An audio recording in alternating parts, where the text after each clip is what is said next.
নতুন একটা flat open হলো, আজকে কাজ স্টার্ট করা হয়েছে পেন্টিং সার্ভিস কলকাতার। তো একটু শর্ট করে ভিডিওটা দেখিয়ে দিচ্ছি।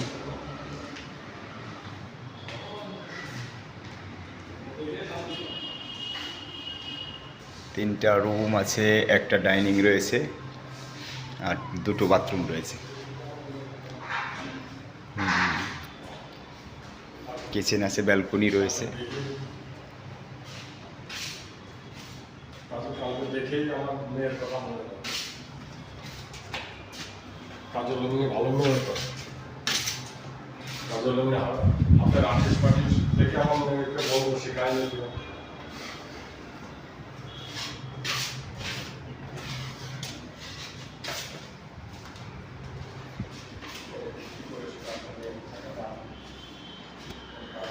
Thanks all.